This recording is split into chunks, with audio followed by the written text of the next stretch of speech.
I call the special meeting of the City of Aransas Pass City Council, October 16th, 2019 at 5:30.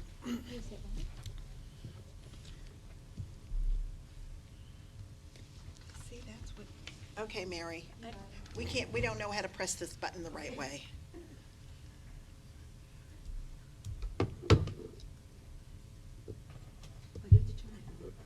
Oh, I thought it was on. You'd have to give us classes on this. Maybe that's why it didn't work. That's sad.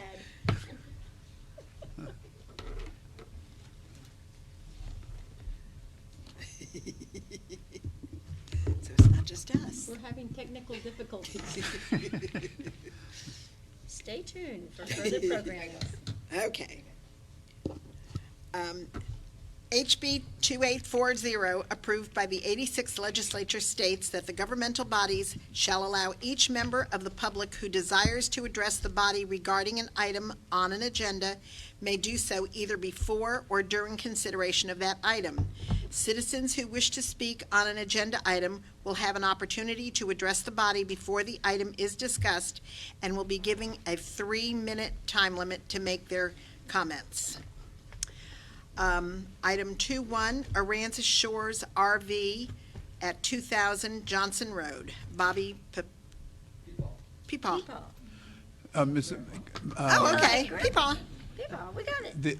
Ms. Mayor and council members, the reason this is on the agenda is there is a proposed RV park for the city of Aransas Pass, and Bobby, if I may do that, has a PowerPoint for you and would like to discuss it. And no decision tonight. Just want to get your make you aware of it, but there may be some decisions coming up on this. So. Fantastic. Yeah, my name is Bobby Peepaw, and I'm here tonight I wanted to present this Aransas Shores RV Resort, which is a development we want to do. And also, I've got my zoning application in with the city, so I'm looking to have my property rezoned from agricultural to general business and RV, RV. To kind of fill that market, which we know it's a pretty good market here in Aransas already. So to better that, what we wanted to build is an upscale RV resort that will be geared towards seniors only, and they'll be all 100% pull-through sites. And we're located in the newly annexed area, Phase 2. We're at Johnson Road and the bypass out there. So, I mean, we've got a good highway frontage location. We've got 12.5 acres. We're sitting on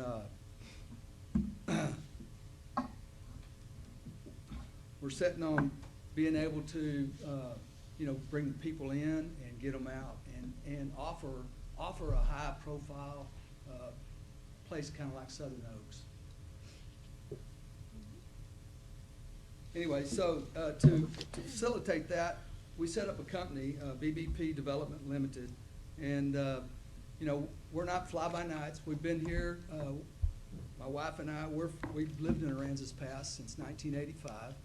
We've owned numerous properties over on Whitney and out on Sawyer Lane.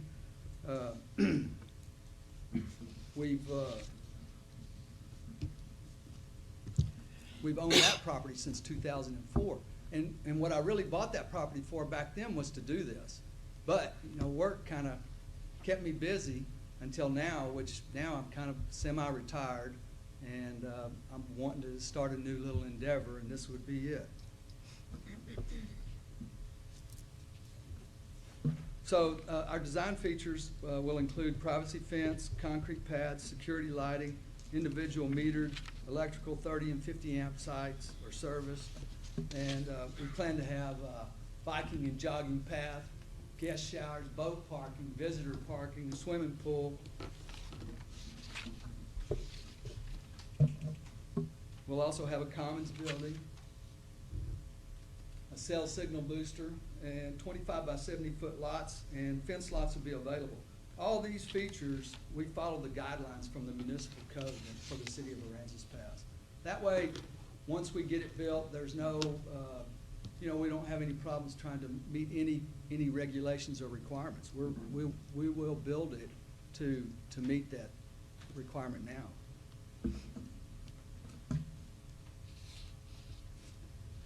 Site overview, we have easy access to the north or southbound on State Highway 35. We're right there at Johnson. It's got a dedicated crossover there. So we'll also meet the requirement for the dedicated entrance and exit. We've got 1,285 or 80 feet of State Highway 35 frontage. When I wrote this, when I made these slides, I made this because we were geared up to do this from the county because it was before y'all had annexed us. So a county requirement is that you have a detention pond, and that's why you see that in there. We'll also offer 24-hour security. As far as amenities, we're going to have a fenced dog park, make it pet friendly. We'll have free Wi-Fi. We plan to have an on-site propane filling station. We'll have water and ice and vending machines. We'll offer a gym, shuffleboard, horseshoes, bingo, and we're going to have senior dances, as my wife likes to dance. Me too. Don't we all? Right. We're also going to have a private event facility, on-site coin laundry, RV wash and detail service, and a coffee bar. The management and staff, there's a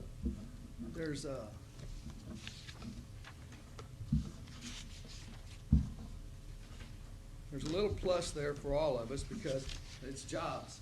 It's jobs for the city. And there'll be 8 to 10 jobs, we figure, with 3 full-time property managers, full-time bookkeeper, maintenance staff, full-time groundkeepers, and seasonal RV and auto detailing. All this, not only, I mean, it generates revenue for you, it's just good. I mean, we're here to work with the city to get us, everybody making money. That's what it's all about. So, site investment, we've already prepared this for development. I've already gone over there, had the place cleared out. I've extended the electrical service from AEP down to the corner of the bypass in Johnson. I've purchased some construction equipment. I've got some engineering firms shortlisted of who's going to do my design and comply with all the drawing requirements that the city requires. We've got our septic designed and 2 different types of systems out there, one for the office and one for the general park in particular. Like I'd said before, we started all this process with Aransas County, and now we're starting back with the city of Aransas Pass since we were annexed. We're members of the Aransas and the Rockport Chamber of Commerce. And on the last page, I have a construction schedule, which this was based on me going back in July, which is when I thought I was going to get started before y'all annexed us. So it's a little optimistic right now, but it's still doable to the end of 2020. And also the spaces may be a little bit, that could be a little subjective too, the number of spaces I have because of the amount of space out there. The zoning right now is, I'm zoned for agriculture, and I'm asking for y'all to change it to general business and the RV zoning. Something else that we've talked about is that, we know with the annexation that you're gonna bring city services out there inside of 2 years. And we are willing to help the city, cost-wise, to get it out there sooner if we can. I feel like that's a fair trade-off. Mm-hmm. Another thing, we're at the end of Johnson, we're close to the end of your city limits. So I've been told that a lot of times that y'all are interested in keeping the whole front of the property as commercial. And with that in mind, we could allocate some property there for the city, for a substation. That's negotiable. I would be willing to negotiate that with y'all. Anyway, that's about the end of my presentation. I didn't want to dog y'all with a bunch of forever out here. I just wanted to kind of highlight what we're trying to do, what we want to do, and see if we can move this forward to get my rezoning application completed, and then get what I'm looking for is kind of a green light from the city so that I can go finish the detailed engineering, because there's a big cost in that when I go to a third-party engineering company and get all my drawings made, and what I don't want to do is get all that and then come up here and y'all say, well, no, we don't want an RV park. So that's kind of where I'm at. One of the Looks like a nice plan to me. Sure does. One of the things that you really need to consider when you're doing the drawings, the width of your streets, because that has been an issue that we deal with every single time due to fire trucks and everything. Right. So, Okay, and that's fair enough. I mean, Keep that's that the in municipal mind. Code, so that will be, that's a part of our plan already. I believe it's 24 feet, isn't it, Burley? They'd like to have them 26? And so, I mean, on the front end, that's what I'm gonna do. We're gonna get the design to meet the city municipal code, and then, of course, y'all will get your chance to look at it, approve it, and then we'll go from there. 200 slips on 12 and a half acres. That's Yeah, pretty, the municipal code says 10 spots per acre. Is it 10? I thought it was, yeah. It's 10. So if y'all give me the general business on the front, that's gonna leave me 10 acres on the back. That's like 2 1/4 acres up front.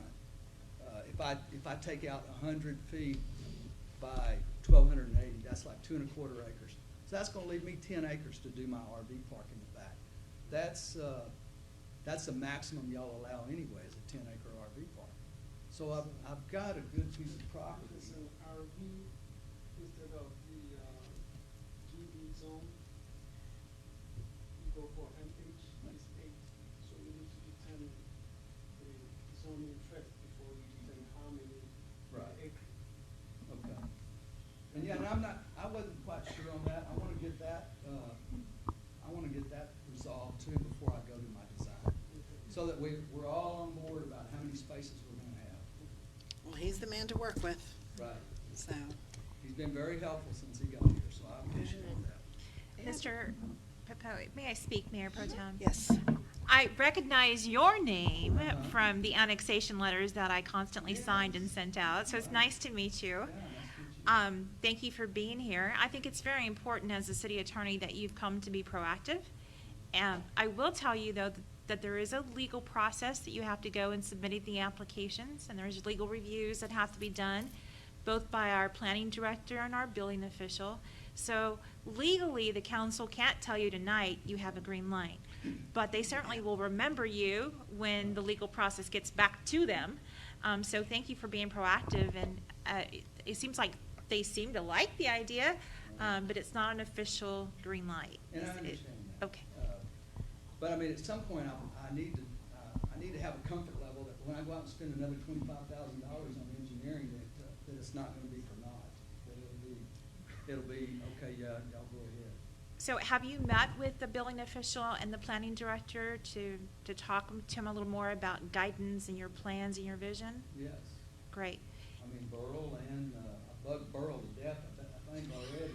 And, Esau, I've been talking to him too. So I think that you've probably made some proposals tonight that maybe it's the first time I've heard them. I don't know if the city manager has heard them before, but you're talking about perhaps designating some of the property for public use to put a police station. So I'm going to recommend that you get a hold of the city manager's assistant and get a schedule in to talk to the city manager about what your vision is for that, to see whether or not there's any interest with the city moving forward in that direction with you, Okay. along with the cost that you said that you were willing to assist in involving pipes and water. Well, yeah, right. I mean, well, that's something I'd like to see from the city, is what is that estimate? Because I don't even know where the end of the line is right now for sure, and Mhm. what it would take to get it out there. And so, That's a good question. It looks like a great plan to me, so. All right, well, thank y'all. I have a question. I know you noticed you had a private event facility that's on your proposed amenities. Is that something that's gonna be available just only to the tenants there? Or are you gonna open it up to the general public if they, in case they want to rent that facility? Yes, no, that would be open to the general public. Okay, That's kind of our plan. okay. Excellent. All right, thank you. All right, thank y'all. Well, Thank thank you, you. Bobby. Thank you very much. Pepew. Excellent. Item 2.2 is the tap fee request by Green Hill. I don't think Mr. Hill is here, so let me go ahead and, I don't see him. Let me go ahead and tell you what the issue is, and what staff's recommendation is, and you may agree or disagree with the recommendation. There are apartments, 12 apartments, going in behind the Ford dealership on Commercial. They're under construction now and moving along nicely, actually. There were some questions that we had concerning how to get the utility lines in there, and the necessary taps for these 12 apartments. After talking with our staff, it was decided that one tap and 1 meter is all that's necessary to bring into this particular apartment house. Otherwise, it's going to be too crowded with all the lines, with all the different meters that we would that would be required there. One can do it. One will accomplish that. And Mr. Hill, hopefully he will show up. If not, what he is asking is, can there be, and we have done this for other developers more specifically, we've done it for Hogan Homes on tap fees. And however, this one, instead of the 12, which we thought was going to be the case, there is one. And the cost for that is $2,900, I believe it is, with a $300 plus deposit that would be returned at some point. But that would be the expense on the tap fee. And Mr. Hill is asking some assistance on that. Because it has been cut back so dramatically from 12 to 1, which makes better sense logistically and technically also. He's, as I said, asking for assistance on that, but the cost is so dramatically different. Staff's recommendation is no assistance on that. For that reason right there, that there's only one and the cost is so small as it is. That's staff's recommendation. I was hoping Mr. Hill would be here to take the other point of view. So again, that's staff's recommendation. I don't know if you have any questions or not, but that's what's before you at this point. You can't make a decision tonight, but I can take that information back to Mr. Hill if you give me some indication of what your thinking is. I agree with you. I agree with you. Okay. I agree. Yeah. Okay, very good. Do we know when those apartments are going to open? They're up? coming along Tentative? pretty Yeah, they do. Are rapidly. these so- the different colored ones? The ones right in back of I think they are Commercial different Motors. colored Yeah, they're all ones, different actually. colors. By Discount Auto, right? I thought it was by Discount Auto. It's right in back of Commercial Right Motors. in back of and- the Ford dealership, Yeah. On Commercial Street? right No, it's off not on- Commercial it's Street, Right in back. yes. It used to be the Pontiac place. You can't miss it. Used to I'm be sorry? the old It's Pontiac? turquoise and That is orange. correct, you are correct. I probably Yellow. have missed it. I'm colorblind or something. He's doing a but good I- job with it. But anyway, I have your direction, so that's all I need on that. Yeah, it's behind Commercial Motors, but you can see it. Commercial Motors is here on the main, and you know, there's a street here. It's the building right back here, and it's all different colors. You can't miss it, trust me. It's right beside Discount Auto, isn't it? Yes, Mhm. yes. So Right it's not across the behind street. Commercial, well, it's not behind Commercial Motors. It's behind. It's close to it, It's though. close to it. Yeah. Okay. Yeah, okay. I know where you're talking. Yeah, Okay, yeah, okay. yeah. Yeah, So, yeah, yeah, yeah. Used to belong to Danny Billman, or Yes. Ronnie used- Billman. Used to be his office. And Ronnie it used to Billman. be the Mhm. telephone building there also. But just to repeat, he's doing a good job over there. Yeah, So, okay. Okay. okay. Jeez, okay. Item 2.3, I'm going to let Gary take the lead on this one. It's house moving asbestos matter Laura Donahue? Yes, and we'll be asking Ms. Donahue to come forward shortly, but want to give you some background on this particular issue. This is something that, an issue that I've been made aware of through staff. It's an issue that staff has been working on for a period of time, and the previous planning director and even before, even the planning director before that planning director, has been working on this particular issue. I'm going to ask Burl to come forward and give an overview and opinions on this particular issue. And then we'll be asking if it meets with your approval, City Council, for Laura Donahue to come forward and then give her point of view on this particular issue also. So, Burl. Thank you, Gary. Mayor Pro Tem, Council.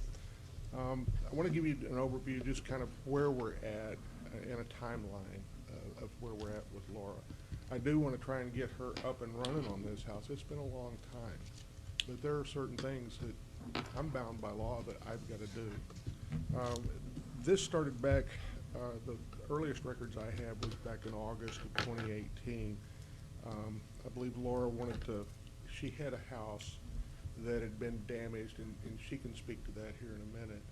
She'd had a house that was damaged during Hurricane Harvey, and I can't speak for her, but I believe this is the case, that she had made a decision to either demolish the house or to have it removed. It was going to cost her too much to rehabilitate it, and she was trying to find another home to put on the site. Back in August, she came and we did get, she did get a permit to disconnect the power to the house in preparations to remove it, and same thing with the plumber to get everything disconnected. So that had been done. She did have a house moving permit to move a house out to Banty Lane is what was on the permit. I don't know that that happened, but I'm assuming since the house is no longer there that got accomplished for her. She does have an RV permit, and it expires tomorrow, by the way. We need to work on getting that renewed for her, if that's acceptable. She's got a permit for plumbing that they did to hook the RV up, and that was I believe that was a variance that Cat had gotten passed for them to be able to live there until they got the home in place. So it's been there for a year, over a year. Coastal house moving, she had a permit for those folks to come do that work. She had submitted for a permit to the tune of $8,500 for their valuation of the permit, and that was granted. And it was talked about with Kat and myself. You know, as long as it's a house, it got wood siding on it, that's fine. If it's got asbestos, that's a whole different ball game, and it was brought up to her. The issue with the $8,500, and forgive me, I was sitting here the last time Miss Donahue spoke. I think she indicated to the council that she'd spent over $17,000 on this house. I would take some issue with that, you know, her valuation on the permit. If she's saying she spent $17,000 and she's putting on the permit $8,500. I do have that on the permit application here, and you know, anyway, she's there's been notes made on the permit application. We can get the WPI-1, the Windstorm Engineering certificate. It's an application, needs to be corrected, and I believe that's something that Stuart Lynn can do. I believe he's her windstorm engineer. One thing, when she came in here in August to get this foundation permit, she valued it at $3,500. That's fine.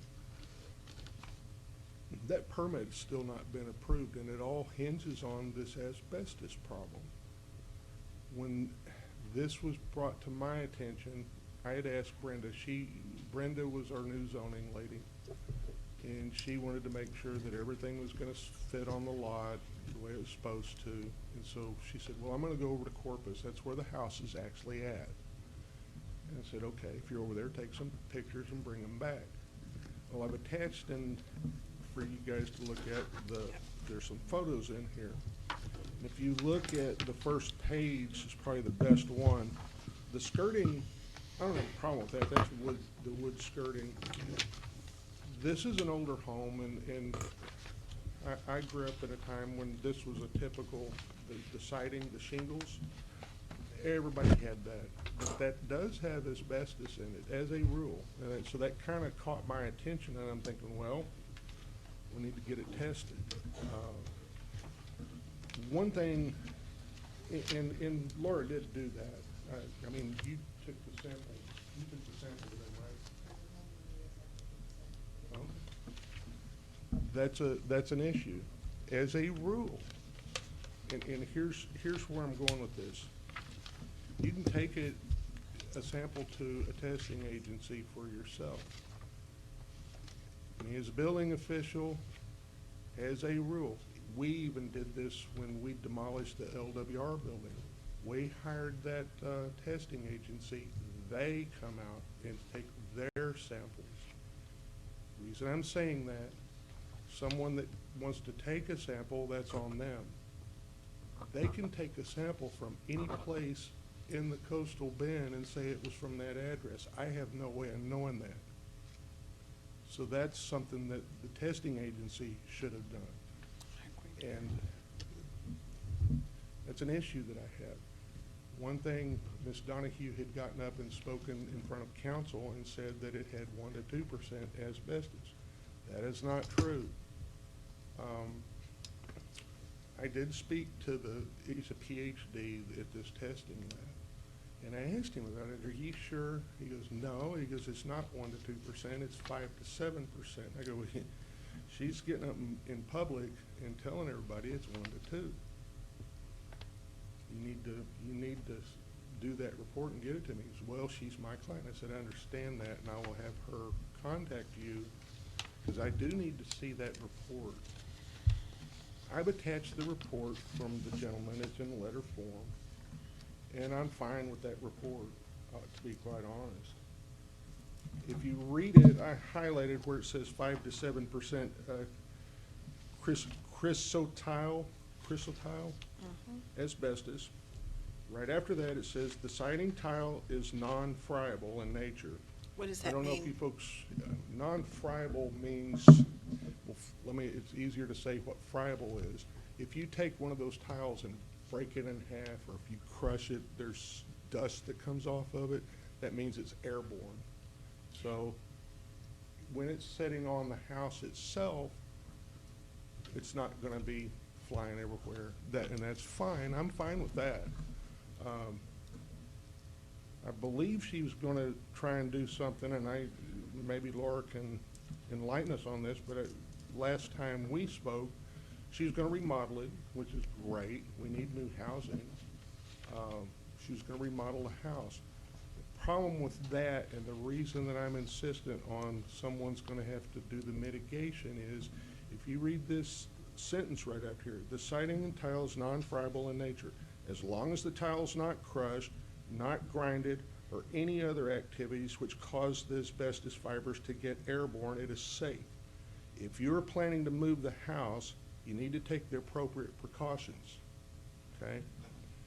If you're driving a nail through it with a hammer, if you're doing it with a nail gun, if you're doing it with a screw gun, it becomes friable. I'm bound by law, and Ms. Donahue, I respect she couldn't find the laws. I have here, and I'll let you have this if you'd like it, Texas Asbestos Health Protection Rules, the Texas Department of State Health Services Asbestos Program. We have a state law. We have the EPA. As much as I dislike the EPA, I have to abide by the federal laws. I have that here as well, and I will turn that over to her as well. And they get really specific. You have to know where to look. What they deal with in Laura, I've tabbed this for you. It's a section 61.145 of it's subchapter C of the air programs, emissions and control for the EPA. It specifically addresses the standards for demolition and renovation. It has to be mitigated. I don't have a choice in the matter. There is no grandfathering. You can't do it yourself, unfortunately, which means you gotta hire someone to come do it for you. They come, we did it with the LWR building. I can sympathize with it. It's not a fun process. Doesn't take that long, but it costs money. And I know that's an issue with Ms. Donahue, but unfortunately, I can't, the law and the code tells me I can't feel sorry for someone, and just because it's costing them more money, I can't break the law. I want to get her up and running. That has never changed. She thinks that I've not, that I've ignored her. That is not the case. I've attached also the letter. I think she's spoken to quite a few of the council members, but I've attached the letter that was sent to her. And it spells out the bullet points, it's the third page from the front, of the things that have to be done. Most of them are pretty easy. It's that asbestos one's the kicker. I'm afraid it's gonna give her some problems. I'll help her with that, trying to get her through it, but it's,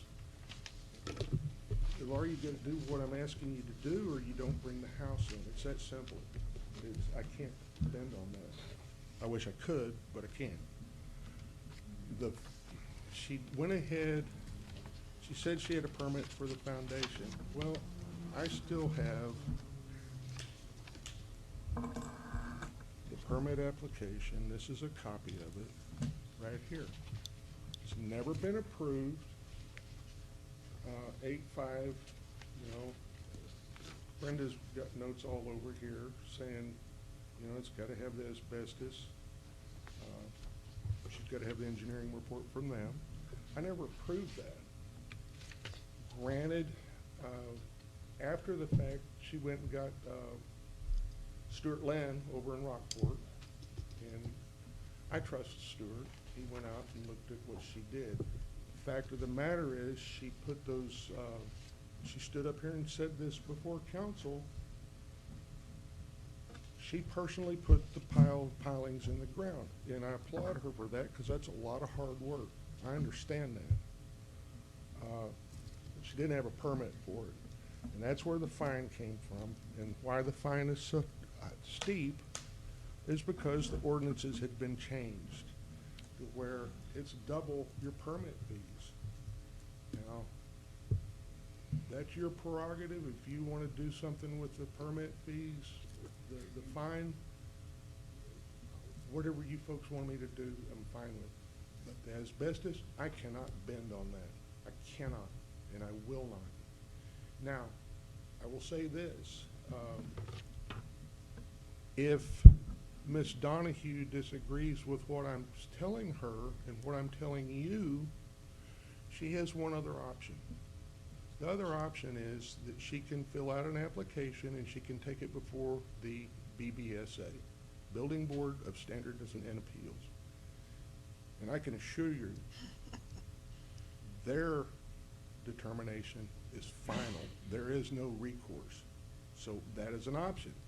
I want to help her, but it's in, as far as I'm concerned, this is in Laura's hands. She's had this letter and chose to ignore the items on it. I cannot do anything about that. If she wants, I can't recommend anybody, but I can give her a list of the people that do this type of work. Be more than happy to do that. Of all people, I don't want to see anybody out of their home any more than anybody else does. And anybody that knows me in this town knows that I've tried to help everyone. You know, just because the answers that they get, it doesn't set well with them, it doesn't mean I don't care, guys. You know, and I'll go a step further. And Laura, I'm sorry, I didn't know all this stuff that I've heard you stand up here and say to council. Seems to me, I remember, weren't you a permit tech for the city? You did know. You did know this process.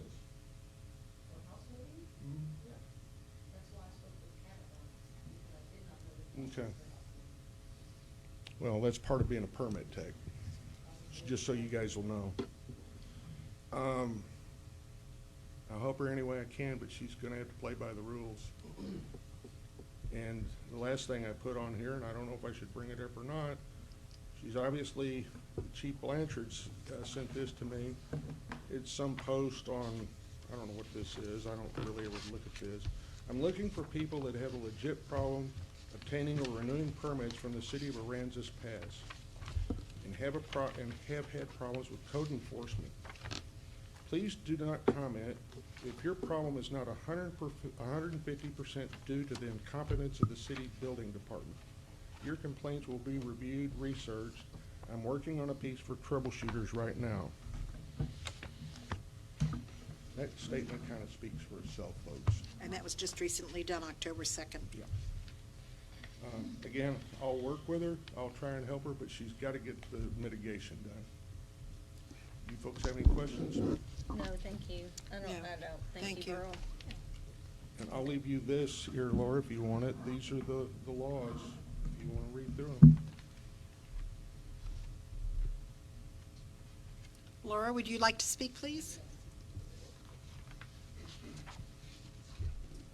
So, I'd like to start by saying, I did not know the rule for moving in a house. That's why I spoke with Kat before I even purchased this house. The only things that she told me I needed was a site plan to make sure I have a foundation permit, my windstorm engineering, and the report from the Corpus Christi inspector and an elevation certificate. I submitted all of these things to her with the exception of the foundation plans because we weren't at that state yet. Everything that I just told y'all was approved. Never once was I told about any kind of siding. Never once. I wouldn't have bought that house if I was. I bought the house, it was $17,000. That's how much the house cost me.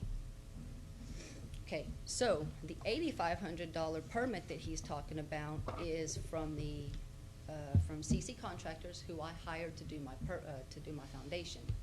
$8,500 was material and labor.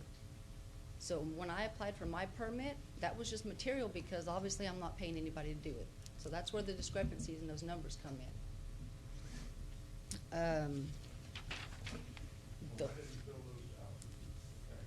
That was done by you, so that's. Actually, the first permit for the foundation was done by the contractor, Chuck. I didn't fill that out because I wasn't the contractor. That's why it says $8,500.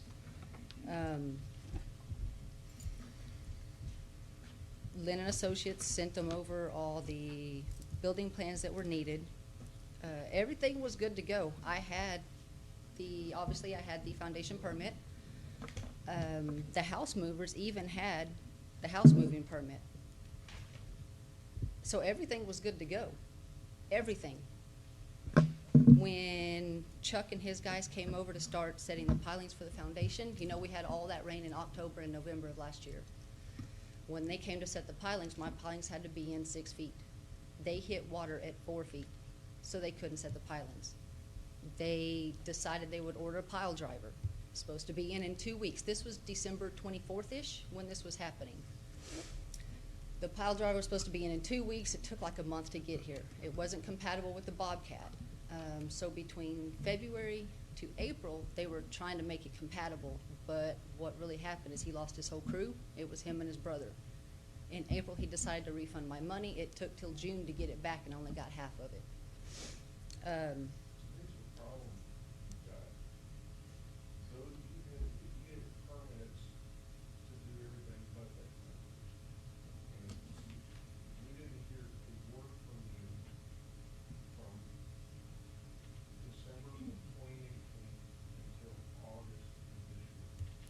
because my contractor had the permit to do the foundation, not myself. I was not gonna do it because I didn't wanna be responsible for a foundation. I mean, that's plain and simple. Excuse me? You put the foundation in, and you were not the contractor, so. Okay, so there let you me go. finish You speaking. violated the permit. I let you speak? Please give me the same courtesy. Permit expired June of this year. So of course this wasn't right. That's why I went myself to apply for the new permit. He refunded me $3,500 of the $7,000 I gave him. The only reason I paid this guy is because I've done work with him for the past 3 years. Otherwise, I would not have given him that money up front. No way. That's why I had to do the work myself, because nobody, the cheapest bid I got was $5,000, and that was with me buying material. And obviously, I don't got $5,000. So that's when I applied, August 3rd. I myself applied for the permit at that time. At that time, I found out the house mover that I hired, or bought the house from, had been banned from working in the city. I didn't know that. Nobody called me. He didn't even know that. Brenda said he tried to get a hold of him. I don't really know. That guy's a liar. That's plain and simple. He needs to be barred from moving everywhere. I mean, that's just, he's not a good guy. Marcus, and this is some good news for you. I did check that because I knew you'd be asking about it. I don't know who told you that he been banned. I didn't ban him because I wasn't even in town. Gary, I went and asked him about it because he knows I've been here. He didn't ban him. I don't know if was that Linda? Renee told me. Who? Renee. Yeah. She told me that they had been banned. No one, and just understand this, if you want to use him, I don't have a problem with that at all. I don't have a choice. I paid him for it. Okay, well. I mean, I don't have a choice. You just said it yourself, should he be banned? Yeah. Oh, yeah, he needs to be banned from everything. He's a crook. There's no one in But this, that's- even this council, no one here has that right and that duty. So I did check on that. Okay, so then, I guess y'all need to take this on this permit where it says barred. Y'all probably should take that off then, because it says barred on this permit. Do you want me to bring it to you? It says barred. I got copies of permits when all this started happening, because I didn't have these house permits, and right there, it says barred. And that's been the biggest, one of the And biggest so issues. who gave you this? Renee gave it to me. It isn't even signed. Well, because it's a copy. I have a signed copy if you would like it, but that signed copy doesn't say barred, because at the time, and obviously this never even happened. So I've been going through all this stress for almost nothing. So when I went in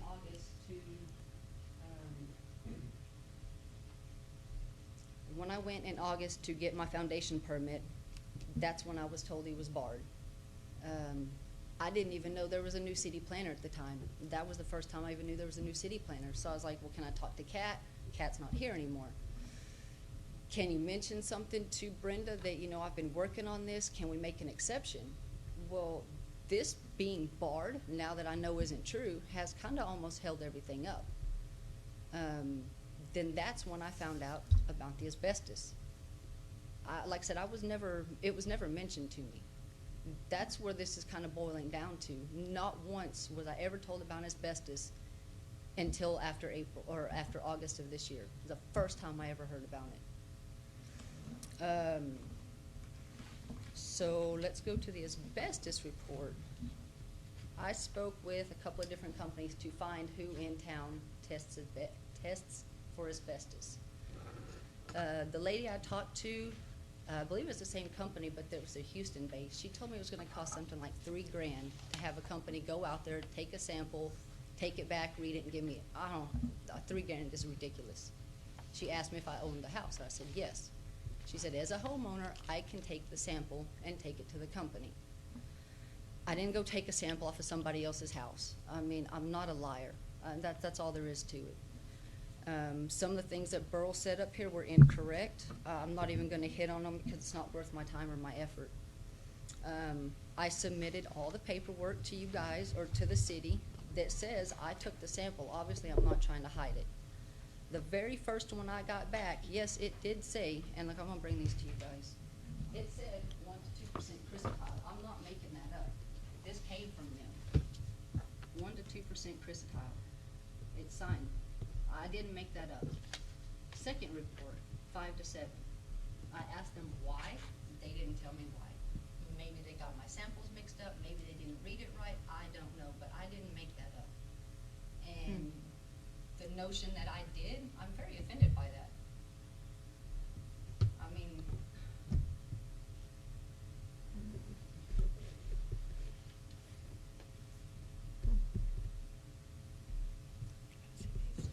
and this one here is the paper that I filled out myself when I took my sample.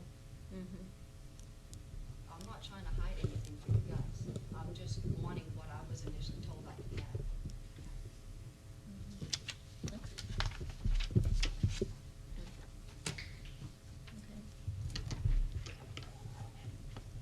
As far as the law goes on asbestos, after I got that email back from Burl that said, it was law, there's no grandfathering, I spoke with an asbestos inspector. He told me there is no state law that mandates residential housing. Commercial, anything that the public goes in, yes. I said, well, can you write me a letter with your credentials? He said, well, I can email you where to find this stuff. I waited 2 or 3 days, I didn't get anything. I called the EPA myself. I spoke with a lady from the EPA who told me the exact same thing. They do not mandate residential buildings. If it's commercial, if the public is gonna go in there, yes, they do. But as far as private residents, they do not. I had the lady's name, I can't find the paper where I wrote it down. Right here, exclusions, private residents. That's where it came from. There's actually a couple in there. The other one I printed off, it didn't have all the chapters and whatnot on there. Do you want to take a look at this, Burl? Kind of agreement on the big curve, because it does, you are remodeling that place, you're not just moving it and setting it there. But I'm not. And they do address it. But it doesn't, It does address it right here. not to residential. Yes, it does. And even when that comes, This is I the wasn't detail. doing the siding until maybe a year from now. I mean, the siding was the least of my worries on that Right house. here. They do address it, they have very strict guidelines. Standard for That's the federal demolition government. and renovation. For residential. So what am I supposed to be reading, the whole It thing? doesn't matter if it's Oh, residential. It okay. does matter if Standard it's for residential. demolition. How so? They don't regulate residential, girl. I spoke to the lady from E EPA. If y'all have them come out. Standard. Okay, then have 'em we'll come have out. We'll talk to Write 'em. a report on this one, because it does. When you make asbestos friable, it does not differentiate whether it's on a house or whether it's on a commercial Really? building. When I They get do ready to regulate remove it, when I get ready to remove it, but I'm not removing it Why? right now. That siding, there's nothing wrong with it, except for the piece I had to break off to take for sample. There was nothing wrong with the siding. The skirting, yeah, the skirting was crap. That The skirting doesn't skirting's have- woody, so- Yeah, but wood. it's wood, so it doesn't It- matter. it doesn't But that actual relate to siding, that. yeah, there's nothing wrong with that siding. So it wasn't gonna come off for a year, maybe 2 years, if I even took it off. I hadn't decided yet. Well, and here's the Texas asbestos. I think we stuff. need to get a little bit more, we need to get either EPA or somebody in here to give us the right answers. Yeah. Because we can fight about this all night So long, the but whole fact Yeah. that I was never told about this before I bought the house. I didn't go buy the house and then come say, hey, what I need to move it in. I asked first and then bought it. I'm not gonna pursue. But That's we what I'm still getting have at. to follow the law, and what you're saying is we need some and Laura says she talked with somebody, so we'll find out who that is, but there's nothing in writing, just somebody you talk with. We need, from her, no, I'm talking about a letter from her saying, Oh, I can get you a letter. no, we want to get that letter. Okay. We want to get that I'd letter. rather have somebody in person talk so that we Yes. can ask the right questions. Okay. Because it's something that's over our head, I believe. I personally I don't want to see homes with asbestos being moved into our community. That's a personal thing for me. But if the law says you can do it, then I need to approve that. We need to approve that. So we need to find out the And there will real, have to be an agreement in writing, because the moment you disturb that, whether it's now or whether it's a year from now, it's gonna have to be mitigated. I And that's completely gonna have to be in a understand that written it agreement. has I- to be properly removed when I get ready to take it off. There's the I'm- building Not taking official. it off yet. I have the- Okay. We're going to be here all night. we're going, on this. yes. I'm hearing. I agree. I'm hearing that you want some expert opinion on Yes. this. We Yes. will get that for you, and I appreciate that. Otherwise, you're going to be here all We're night. gonna be here all night, back and we and don't forth. know the real, Yeah. yes. I only have a couple of questions. I actually used to own a home here in town that had asbestos on it, and when we bought it, we knew it had asbestos on it. It's a beautiful home. No longer live there, sold it a long time ago. But we covered it. We covered it, and of course, that was 100 years ago. And we were told as long as you cover it and not remove it, if you remove it, that's when you get into all the issues. That was, If you drive it now, you drive a drill bit through it, it becomes private. unless you keep it wet. Okay. Well, Yeah, this is. okay, I think we're just. Yeah. So just need we to will move bring on. that expert advice Yes. to you, and Yes. we'll do that very quickly. Work with Borough, and we'll accomplish that. for Yeah, you. I Get somebody think this here. really needs to go on fast burner. I This agree. this needs to go Absolutely. on fast burner really and does, get her yeah, 'cause house this in. is- I understand there's there's some issues with the asbestos, so that definitely has to be addressed and then move it on. Okay. Get that addressed, I want to get her house in, Yeah, it's been a long time for her. I don't understand what the holdup was for a year or something. It was That the was rain. crazy. It was, well, the guy that I hired to move the house made promises he couldn't keep, for one. And then in October it rained, November it rained. Yeah. It was, at that point, it was out of everybody's control. Right. But now that it's back, it's like all these new rules have popped up that I have to abide by that weren't there in the beginning. And that's why I'm so upset about this. If Kat would have told me that we need to be sure that that siding isn't asbestos, I wouldn't have bought that house. Right. Or I would have already had it dealt with. Most likely wouldn't have bought the house. There was another one that I wanted, but that one was more, they had already kind of gutted some of it. So it was less work for me to have to gut when I got ready to remodel. That's why I chose that house. But if that had been an issue in the beginning, I would have never bought that one. I would have went for the other one that had wood siding on it. And that's why I'm frustrated about this. And if I can have just a few more minutes, I'm sorry. But I want to discuss the fine. So yes, I did set those pilings. I really figured come Monday morning, I would get my permits. I figured everybody would talk about it and they'd be like, oh, hey, you know, she's been going through this for so long. She already had this permit, they already had that permit, let's just reinstate those permits. That didn't happen. But a $2,000 fine, when I fessed up to putting the foundation in, y'all didn't drive by and see it. I said I put the foundation in. I will take the fine. So I'm not even sure where 2,000 comes from, if it's supposed to be double my permit fee. I think that's the new law. Yeah, but I my think that permit is. fee isn't gonna be $1,000. Okay. That's what I'm getting at. It should be like 110. And I'm cool with paying $200 for my permit. I'm okay with that. But 2,000, my permit fee isn't that much. Okay, well, those are We things we'll will- have to check. We'll have to We'll look into find that. out. We don't, yeah, Okay. that's an easy look into. Okay. You want So- that paper too? Oh, well, if y'all, well, actually, No, I think that we need to look into all of this and put this Okay. on. Yeah, we I just need to understand that, keep Pearl. moving I know. along and get the information. when this guy told me he was gonna pull the beams out from underneath my house and take them to San Antonio for months, yeah, I set that foundation. I really thought I was gonna get that permit on Monday. Yes, Okay. I set that foundation so that it wouldn't be months before I got that house. They dropped that house, they can't put it back on its original foundation. It is gonna completely ruin that house. So yeah, I set the foundation. I mean, We will pursue these issues that you're asking of us. Rather, let's do it quickly. Very quickly, Yes. absolutely. Thank you. So, thank you, thank you. We're gonna go to 2.4, clarification of water meter tampering responsibility. Yes, Sandra's here to talk about this. This is an issue that she and I ran across recently, and someone came in saying that it was a property owner saying they were not responsible for a renter who had not paid for a tampering, we believe a tampering violation. And normally, we would be going to the owner for this, but we looked at the ordinance. And the ordinance in place does not specify that it be the owner. So I had to excuse that, because we didn't have the language to support us on that.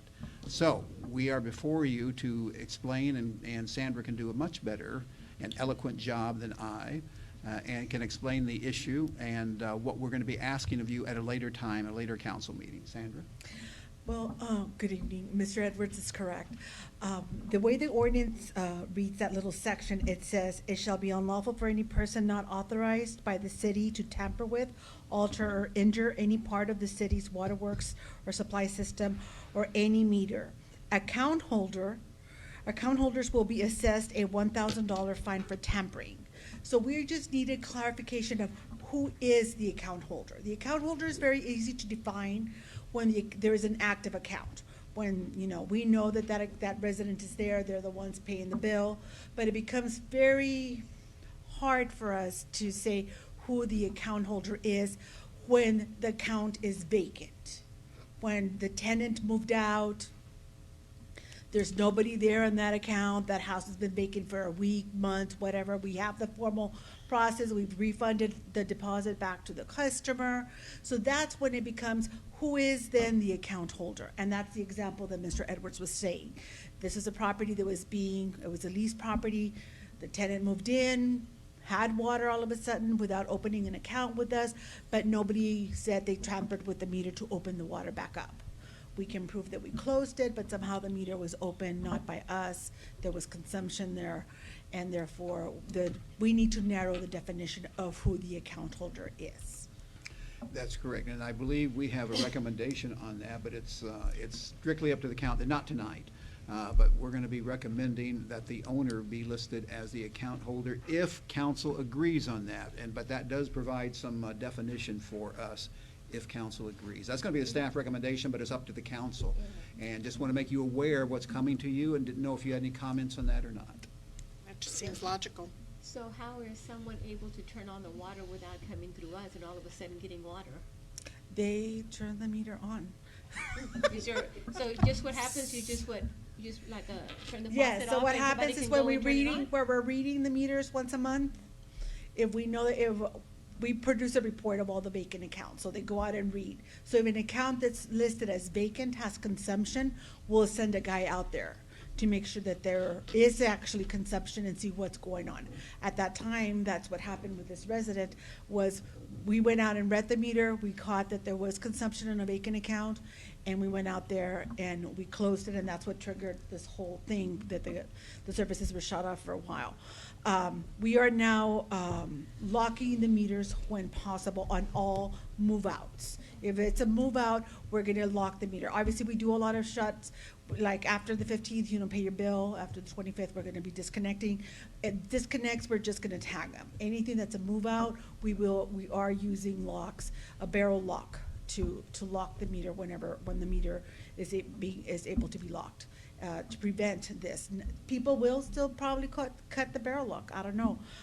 But yeah, it's just a matter of just flipping the switch at the meter side too. We had a plastic cord on there before, and it Yeah. was making it easier to cut, but still yet, there was that prohibition against doing it with that plastic cord. We are gonna make it stronger and have We locks. have already started with the But still yet, with the that barrel still locks. leaves the issue of an explanation for account holder, which we would like to bring to you. And staff is gonna recommend owner, and it's up to you and if you wanna do that or not. Can we look at something a little bit It's logical. harder? The barrel Because- lock is hard. Yeah, I'm just making sure, because I don't want this to happen again, go back and forth, we're losing. Yes, no, we got the money, trust me. No, I'm For the water consumption. Yeah, no, I agree. So that's why we're not doing the ties. We're not tagging them. We're doing the barrel lock now, but, yes. So that's all we have on it, but just wanna let you know it's coming your way, Okay. okay? Moving on to 2.5, amendments to animal control ordinance.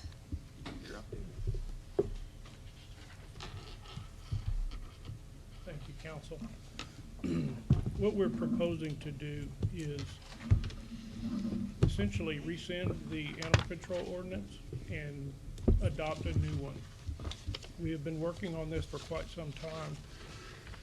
It was last done in 2015, and Officer Doherty, which is formerly our, and still is, in fact, our most senior animal control officer, has been working on this in particular. What we've been trying to address in doing this is different situations that come up in which the existing ordinance just does not give the animal control officers the authority or the means to enforce by ordinance, so that if there's not a state law that addresses it, sometimes we just have nothing. So she's cleaned up, essentially we've taken our existing ordinance, added a few things to it, and I'll discuss in detail, just a little bit of detail briefly, and reorganized it. A lot of the same stuff that's in the existing is in the proposed, but the proposed has cleaned up language, cleaned up format, and the biggest addition to it is gonna be the setting of limit laws within their city limits. Our current ordinance does not have that. And the reason that we need that is, in particular, is boarding situations, situations in which neighbors, complaining about neighbors' situation, and we have nothing to address it. So, we have submitted, and I believe that y'all been given a copy of both the existing and the proposed. And it's a lot of information. So really, we're here to share this at this point, that this is our intent.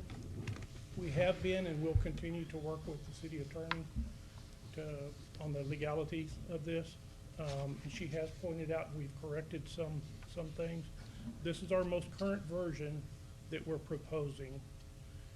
And if y'all have any questions, we'd be happy to try to answer them. If this needs to take place in stages, I understand that, but that's pretty much where we're at.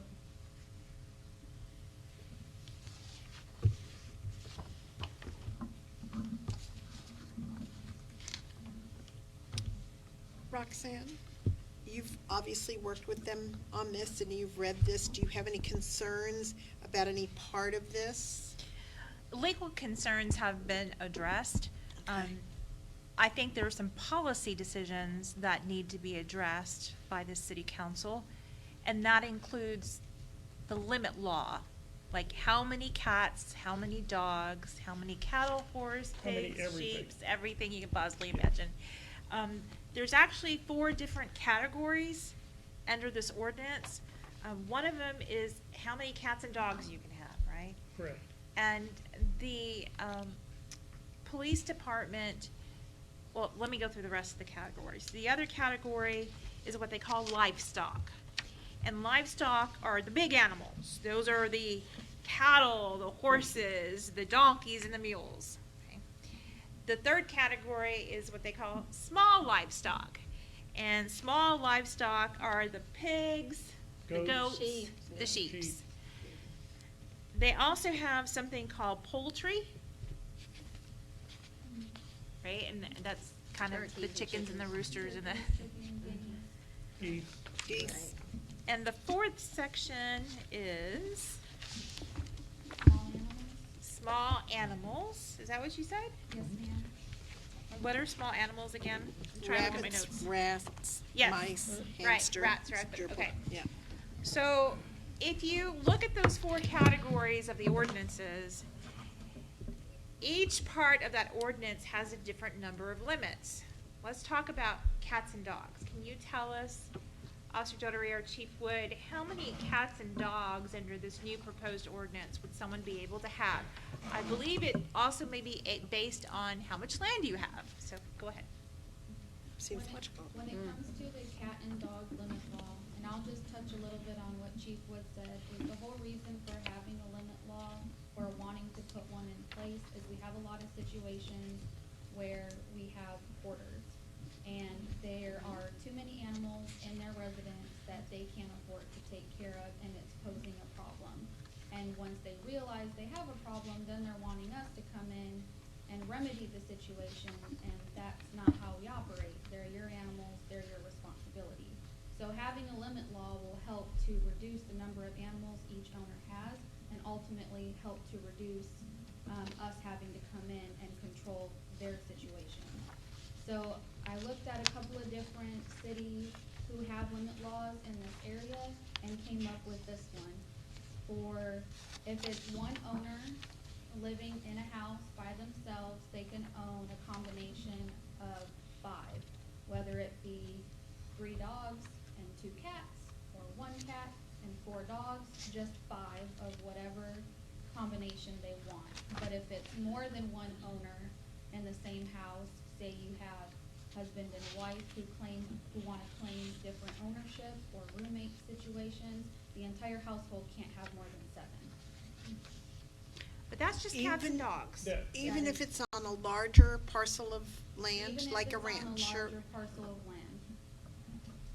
What if they have built, state-of-the-art kennels, and they raise these $1,000, $2,000 dogs to sell and breed? They Well, would need that- to be that would be licensed different. through The TDLR, I The believe. Oh, okay. TDLR is Oh. a state licensing, okay. program, and Okay. so if they do breed as a business and part of their livelihood, then if they can obtain the permits from TDLR to be a breeder, then that would be an exemption. Okay. And that's spelled out specifically in here as well. I see it now, I yeah. don't I know hadn't what turned the page you're on, page. I don't know where you're at. But I that's haven't not found it. necessarily the problem. So it's, Right. we got one home, 5, 7 dogs, right? Or cats, whatever, there's 7, Okay, right? But that's just cats and dogs. We're right. gonna move on to the next category, and the next category would be livestock. Yes, Remember, ma'am. that's the cattle and the horses. Yes, ma'am. That's based on acreage, so let's take a look and see what the proposal is. And remember, you've already got a house with 7 cats or dogs. Section 420 is the livestock limit law. That's where it's. Okay. But to address your question on whether or not 5 or 7, depending on acreage or how much land that have, the reason why that wasn't taken into consideration on dogs and cats is because primarily dogs and cats are in the house. They're usually domesticated, they mostly stay inside for people who own them. And then they let them out to go to the bathroom, or take them for a walk, or let them play. So it's being confined into a house that's obviously going to be a smaller space for them to be. So that's why I did not take that into consideration for cats and dogs. But they're not required to be in the home, so you still have 5 or 7 dogs in the front yard, the backyard, or inside the house. I'm not going one way or another, I just want you to be realistic about where this ordinance is going. So you understand cats and dogs, let's move on to the next category, and that's livestock of cattle, horses, and tigers and bears, oh my. So these limit laws are based on acreage, because livestock are mostly outdoor animals. You need to have the proper land, shelter, equipment, and the means necessary to take care of them. I'll be honest, I had a hard time with finding another city who had ordinances that based their livestock limit laws off of acreage. So these numbers are completely up for interpretation or change. This is just what we have put together based on how we would personally have animals, or would like to see animals. So for the livestock, did you wanna say something?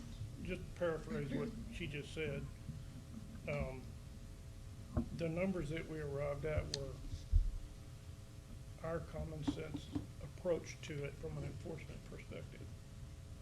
If the numbers were to be, if council chose to make them less or more, that's up to the council. We were trying to be realistic, practical, and common sense. So for the livestock, which is gonna be your larger animals, your horses, your cows, things of that nature, we have it broken down into 4, Oh, yeah. Okay. property Sizes. sizes. So 0.25 to 0.74 acres, we're saying you can't have any. 0.75 to just under 1 acre, you can have one 1 acre to under 2, you could have 3, and 2 acres and more would be at the discretion of the animal control officer, depending on how big your land is, the facilities you have to take care of them, and the means to take care of them. So when I read their policy recommendation to you as a city attorney, I'm then asking the city manager, how many .75 acre, residential acres of land do we have in the city? Because if you have a piece of property and it's .75 acres, apparently there's quite a few. There are. Now I'm gonna have inside the city limits 7 dogs or cats And 1 and, cow. and 1 cow or horse or, I'm and, cur- and I have to say, this livestock, I mean, these are big animals, right? Make a lot of noise, smell, waste, flies, that kind of stuff. Usually cities don't allow, these kind of big animals. That was my, Within city limits. Yeah, I That was thought my- that was the way it was. Yeah. But, Okay. I would like to address that, because Chief Wood and I actually spoke about it in quite detail. I personally don't have a problem with not allowing any livestock within the city. If we just said no altogether, I'm okay with that. is that what the other cities did that you, But I think chickens are okay, a I few. think No these we chickens? have I is- think well, chickens are- there are areas in the newly annexed area that have livestock and their acreage may be larger. Okay, Right. so I'm not saying no to horses and cows within the city limits, because we do have newly annexed areas that do have horses and cows. And What I'm mules. concerned about are the smaller acreage that's actually right next to HEB, you know, the .75 acre home site that's gonna have 7 dogs and a cow. But that's not it, we're not done, because we still have small livestock. Yeah. Now, you can see where my policy You could have both, direction so you is could have coming. besides I the- think yeah. the officers did an outstanding job putting a basic template of what they would like to see and what they've seen in the past together, so kudos to Officer Dotery, who started as an animal control officer, became a peace officer, and is now writing law. So good job. But the policy needs to come from you and not from them. So let's just move on. You heard the cow, Yeah, okay. horses. Let me Go- add go one on. thing though to answer that, or to add to that, really. Okay, so even before the annexation, we had properties here with livestock. Yeah. Yes, I know. that's true. Mhm. Okay, and in our current ordinance existing, it specifically says the keeping of 3 or more cows is prohibited. So you already are allowed to own 1 or 2 anywhere. So you can own as many cats and dogs Yes. as you want, and 1 to And, 2 yeah, cows. with no Okay, limit. well, that, yeah. So, So, again, and I think we can probably simplify some of this, because we are asking for a limit law, just what she said. mhm. What y'all think is reasonable is what should become ordinance, but we would like to see something. Let's Yeah, go through I small agree. livestock I now agree. so that you can paint the picture and I've got this the- will I've got the eventually. picture. We've got the picture. Yeah. I know, I've but I got wanna make 3/4 sure. of an acre. No, I'm gonna call Mike and tell him to go get a couple of cows and horses I've always for wanted the to- backyard. Besides a goat. That just, and a goat, exactly. Another thought for that is that the average person who Plus has a an mice. average lot, we're not saying it's mandatory you have to have livestock. Oh, Yeah, darn. Not mandatory. We would Right. hope Yeah. that most people, this probably wouldn't affect most people, but if we have a limit, we now have something that we can enforce if it gets out of Right. hand. Right. So Chief, great point. Yeah. My backup point for you on that is, council, we're about to pass an ordinance, if you approve it at the next city council meeting, that allows a .75 acre home site, and I use this as an example, so you can get it, that can have 5 or 7 cats or dogs. 2 large livestock, 2 small livestock, 15 chickens, And a partridge and in a 8 pear small tree. animals. No, that's too many. As long as it's not more than 30. That's too many. As long as there's no more than 30. That's too many. Okay. That's too On a much. .75 acre lot. And the first call you're gonna get tomorrow is, where did these pigs come from? Because I just am dealing with that with right now in another city. So, you know, these things happen. And I think the officers, in all due respect, you know, you can have it all in the city right now, and they're trying to be reasonable. But you need to be able to set some policy decisions, so that they meet the public health, safety, and welfare of our community based on your experiences and your elective duty. And we would fully support a conservative outlook on this. We're not the ones that have to get reelected, though. But I also think that we need to Well, take into consideration we some of I'm the on newly annexed areas. .91 acres, and I am in the city limits and have been there forever, and I think my neighbors would shoot me Exactly. off of my back porch if I came home with a horse and a cow and a pig and a goat and But you wouldn't be I'd illegal shoot if this is, myself. you wouldn't be illegal. Yeah, but, I yeah, have, no. I have a question. No. How many, on the, you know, looking at an average, how many homes or residents would fall into owning what you're telling us here? Is it like a 5%, 25%, Which 50%? I'm talking about the whole city as a whole. And, you know, if you Would were to fall- look at, like, for instance, we have 40 homes that have pigs, that have goats, that have dogs, that have horses, have cows. I want to know how many, without looking at the annex area, because I know they were out there, in right now our I current, have no idea. I can't give you that number because our current city ordinance requires, owners to get a livestock permit whenever they bring livestock onto their property, but they don't. So we don't have nearly as many permits as we're supposed to have. As we have animals. As we have animals in the city. so you come across this already, so can you, and that's, you know, like an educated guess, or is it 50% of the city No, that No. has it, 25% of the way city? smaller, I would No. say. I would say way 5% of the smaller. city? Maybe 5 to 10 Right, maybe. yeah, no more than 10. And probably that's gonna change with the annex. Right, area. yeah, I'm just talking right now as Yeah, far I would as say current. maybe, and I'm talking about the livestock, not the dogs and cats. Yeah, no, Yeah. I understand, yeah. Maybe 10%, that's just a guess, I don't know for sure. So what, I guess if we were to change this, it wouldn't affect, we would probably get more votes saying, hooray, you limited that. I'm just Yes. saying, Well, very possible, because like I said, most people won't be affected by this. Most people are responsible animal owners. Most people are courteous of their neighbors in their neighborhood. Mhm. Most people. I understand. We just want something to address those that are not. You're gonna need this ordinance for Yes.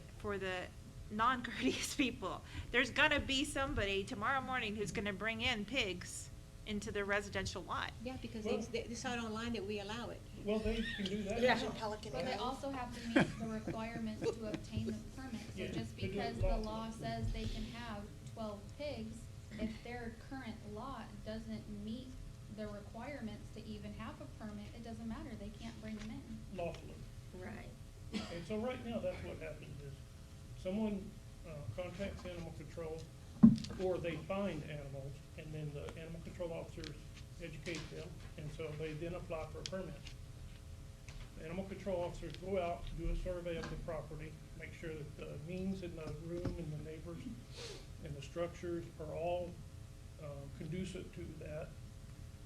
And then I bring a permit to the city manager and signs it. That's what we already do. And the biggest requirement for being able to obtain a permit is those livestock animals cannot come within 75 feet of a neighboring structure that serves as a business or a residence other than their own. So even if they have, you know, an acre of land and it says they can have 1 cow, if they're not going to contain that cow to keep it 75 feet from the neighbor's house over here, and 75 feet from HEB over here, or 75 feet from the neighbors in the back, they can't have it. It's 75 feet from the furthest point that the animals can be. And all of that is kind of spelled out in the permitting section. There's a permitting section that details some of that as well. As a city attorney, I will tell you that based on my 24 years as a city attorney or an assistant city attorney, I've seen the animal control issue to be one of the most contentious issues when there's a problem. Yes.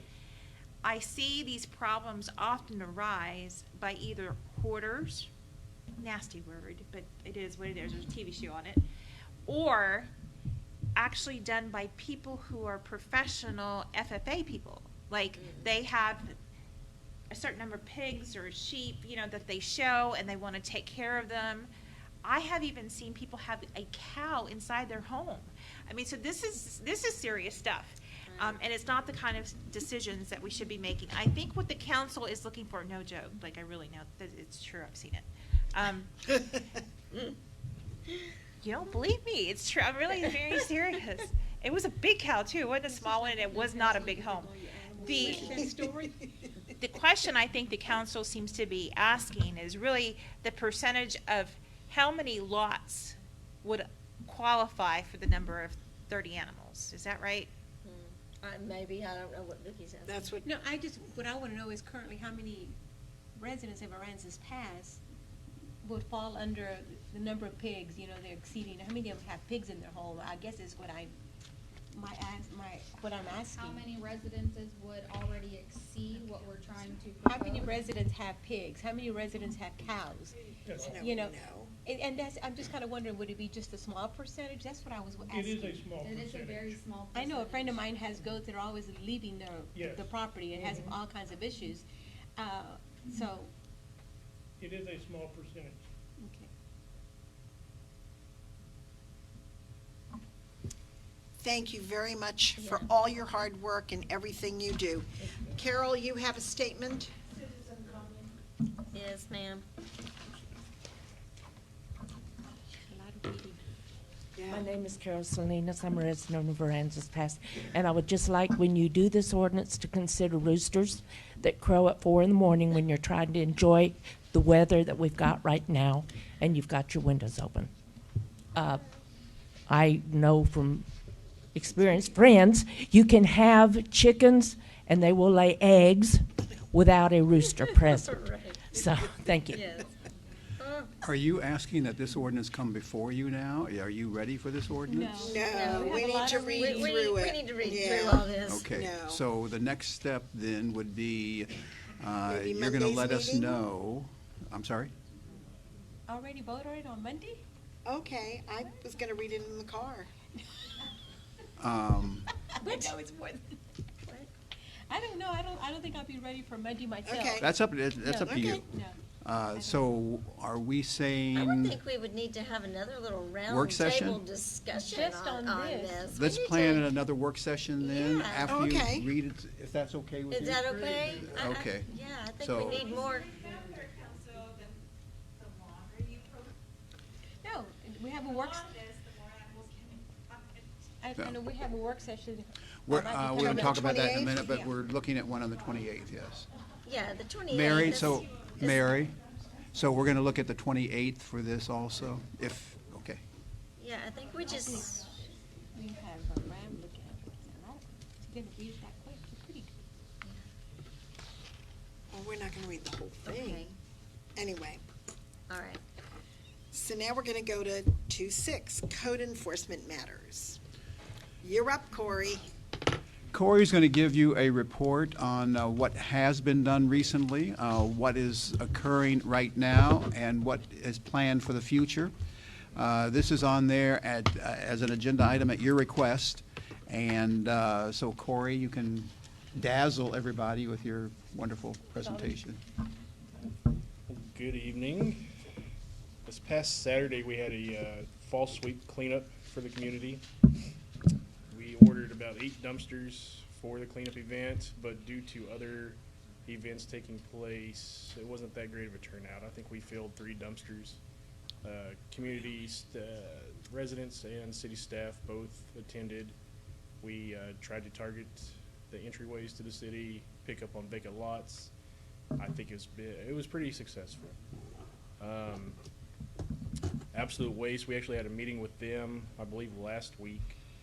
And Mr. Davis suggested to potentially doing some extra sweeps through the sections to help abate the vacant lots that get dumped on with bulky and brush items in the near future. So within the next few months, he's going to coordinate with me, and we'll drive and try Excellent. to strategize on Very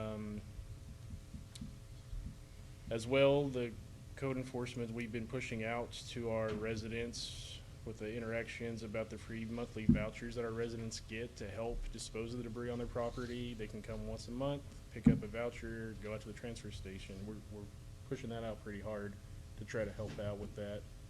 I even carry some extra vouchers with me and give it to the residents if need be. I have a question on this, on those vouchers as far as residents hauling their items. What if you have elderly that have no way of a truck or anything else to haul to the, If how do we address those? if it's elderly people, I have a few contacts with some churches in the area. I'll reach out to them and see if they can maybe send some people over to help out. I think our volunteer groups are kind of dwindling down. That's been in the area, or they're focused in other towns right now. But I've been successful with getting some church volunteers to come out and help the elderly out if they request so. Okay, when you say if they request, do they call City Hall or do you, on your? They typically just tell me right then if they need help or not, and then I'll get on the phone and get on with my contacts to try to get something scheduled where the volunteer group can come out and help them out. So you're coordinate. covering the whole town with that particular Trying to, message? yes. Okay. Demolition update, I'm sure you guys have seen Medical Arts Building is finally down. I think that was due to, the property owner did that. Yep. So Purchase property. it looks a lot better over there. Yep. I believe that pushes up to 45 or so demos in Yep. the city. We're currently still out looking for more substandard structures, black structures in the neighborhoods and along the entryways. The top 5 things that we're trying to focus extra hard on, and I kind of got them out of order, but of course, the number 1 is, of course, the substandard structures. Curbs and gutters, we're starting to slowly get on top after some residents and commercial properties, trying to educate them a little bit about that as well. Illegal dumping still is an issue. It's not as bad as it has been from what I'm seeing. I think it's dwindling down a little bit on legal dumping as well. Actually, with Mr. Davis, we spoke. He's seeing less that items are being dumped on vacant lots. So I think we're finally getting that taken care of, hopefully. Side obstructions, tree branches grown out in the roadways, blocking stop signs, we're addressing that. I included some monthly calls, and this is just for myself. I'm not sure how many calls Tito's had. From May 1st to the 31st was 96 calls. June 1st to the June 30th, 61 calls. July 1st to the 31st, 85 calls. The 1st of August to the 31st, 66 calls. And September 1st through the 31st, I've had over 100 calls.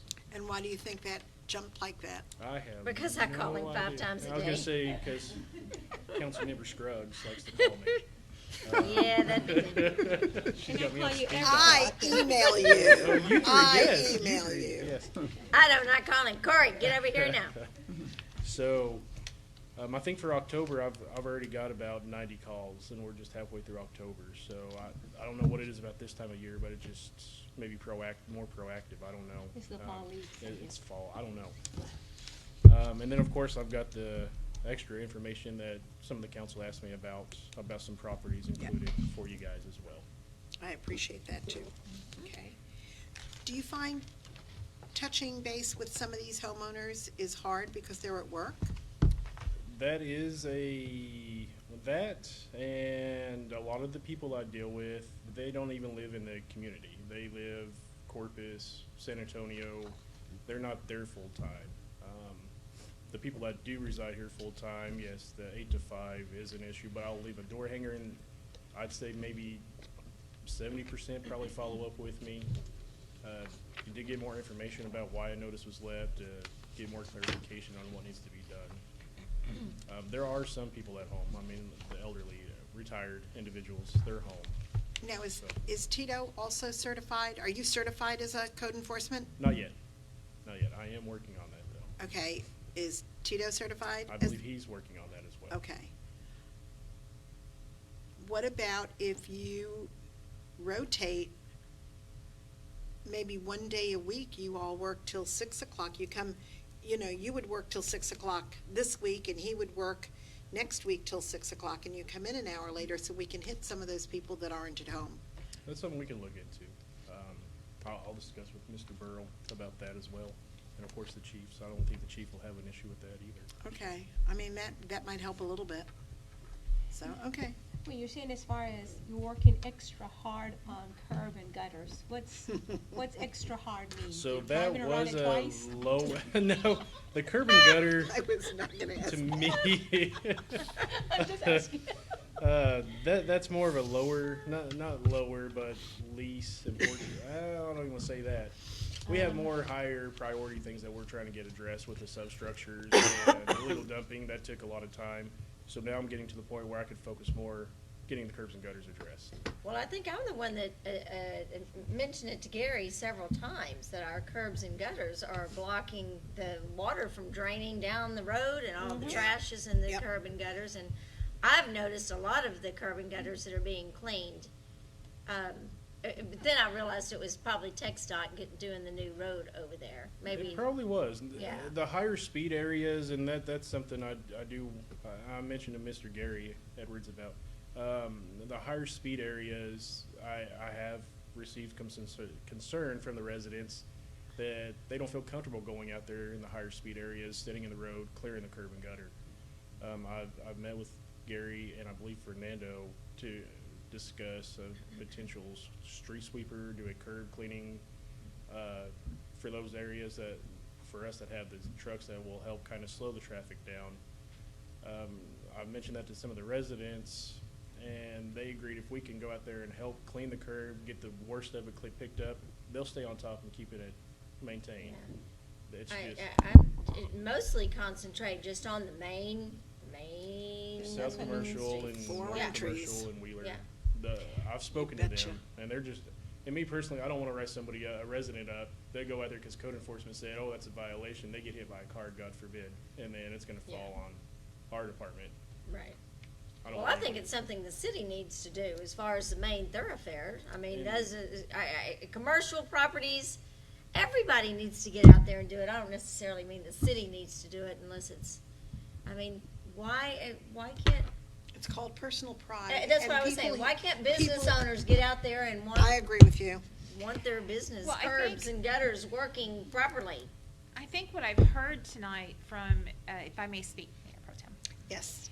I think what I've heard tonight from Corey actually is a little enlightening about some of the elderly people being afraid to go out into a higher speed area where they live to clean the curb and gutter.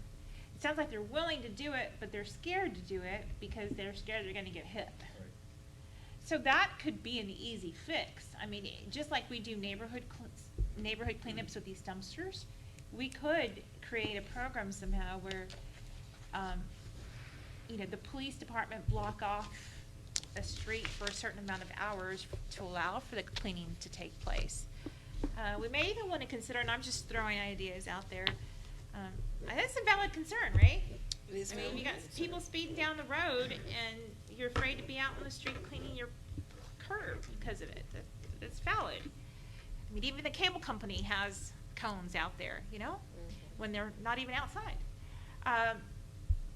We may even want to take a look at seeing if another city who does have a street sweeper would be interested in an interlocal agreement where they perhaps charge us a certain fee for a use of the street sweeper. Street sweepers can get extremely expensive. I mean, I think probably one of the cheaper ones would be a $350,000 machine, but they can certainly go up to $500,000 really quickly. Yes. Some cities, especially some of the smaller cities who may have street sweepers, and I know some of those cities that I serve have their own, don't have enough streets to be sweeping every day.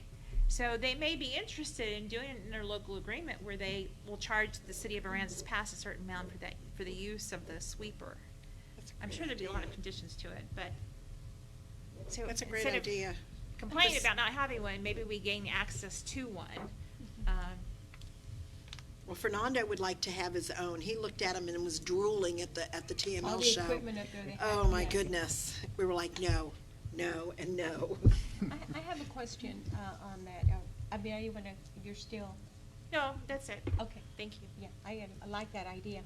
I know on the gutter in front of Church's Fried Chicken, I think that's where there's a lot of concrete. Someone poured some concrete down that gut. You can go in there and see. I know, like, one of the concrete trucks, either when they stopped at that stop sign or that red light, there's a lot of concrete that was dropped. If you look in front of it, the majority of it is blocked with concrete that looks like it was down there. And I don't know, I know that I had mentioned that to you once. We had to, as far as, you know, like, the dropping concrete on the roads and stuff like that, and I just had my windshield replaced. I don't want to have it dinged again. But we need to maybe follow up and see with these concrete companies keeping after them as far as making sure that they clean their chute before they take off on these, you know, leave their, whatever they left their load, that they're not coming down our streets and doing the same thing. I know, But you need to look at that. That is, yes. I know Tito, I believe it was on commercial, is what you called me about, with the, I can't think of that company behind HEB. Tito went over there and had a heart-to-heart with the owner. And I'll check again and make sure they're not one of the reasons why that's happening. Yeah. But I think this was probably coming from But it one of could the be. home subdivisions Yeah, there, maybe Al Hogan or something. I don't know, but if you go to that, you'll see there's a concrete that's going down into the,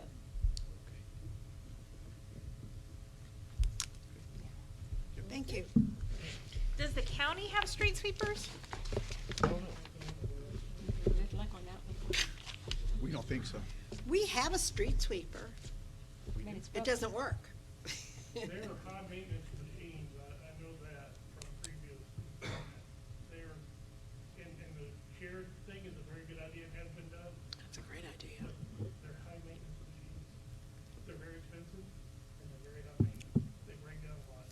So we do have a street sweeper. Yeah. Do we know what the take cost is to about repair it? $150,000 minimum to repair. fix it.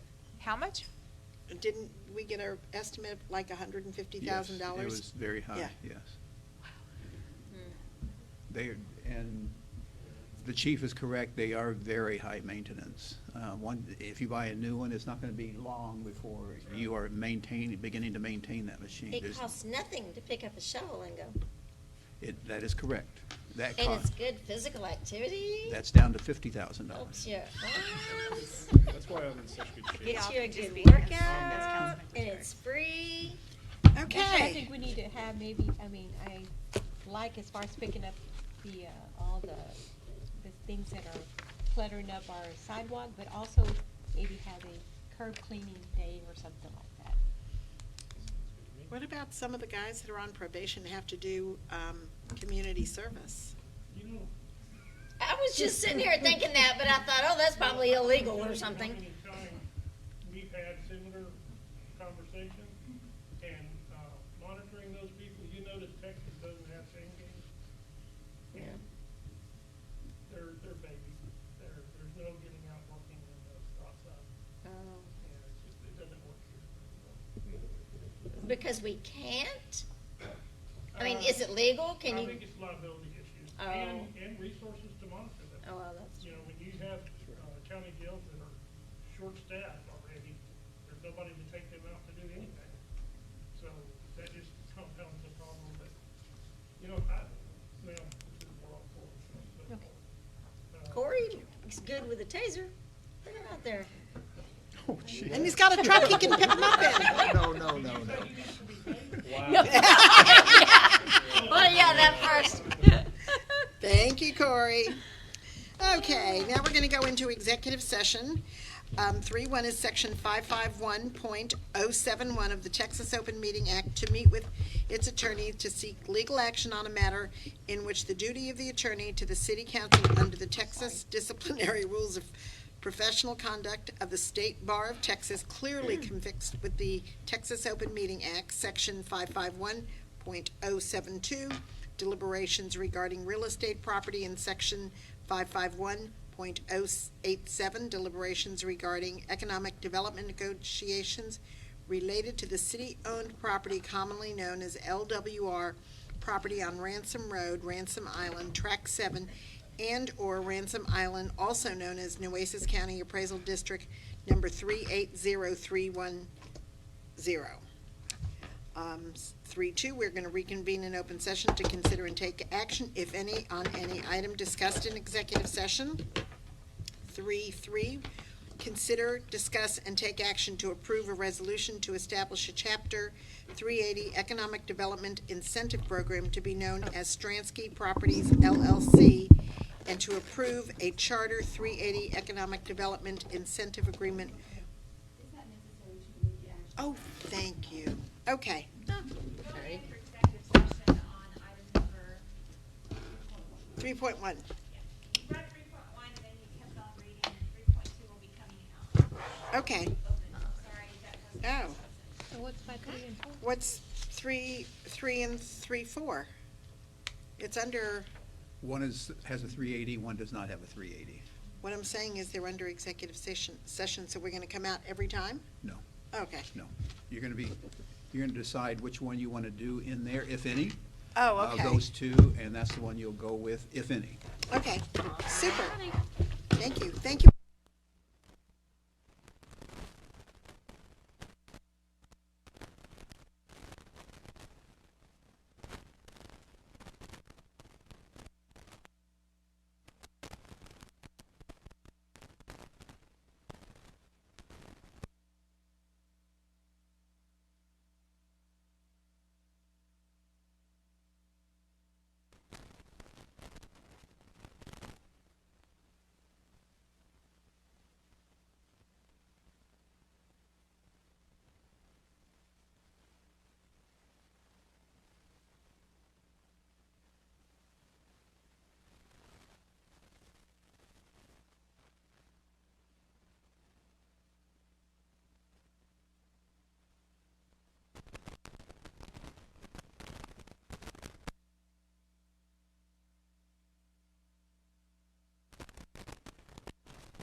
about turned into a 4-hour episode there.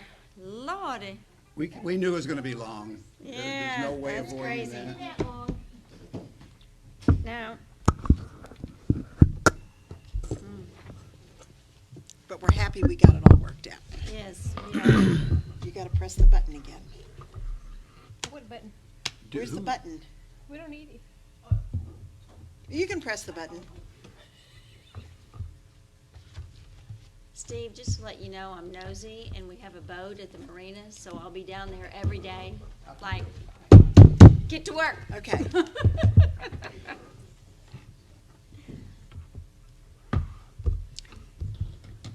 Did you start it? Okay, we are reconvening in open session to consider and take action, if any, on any item discussed in executive session, and the time is 9:30. 9:30. Okay.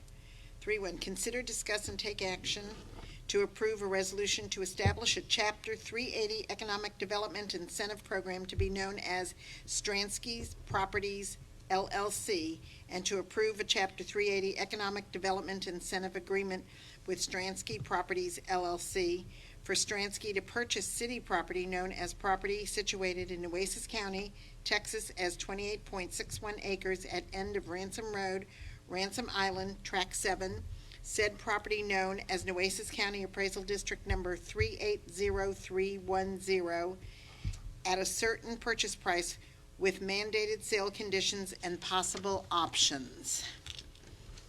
Any discussion? We've had plenty. I make a motion, we approve the resolution. I'll second. All in favor? Aye. Make a motion, we adjourn. All in favor? Will have to Aye. be second. Oh, No, second. all in favor? Aye. Aye.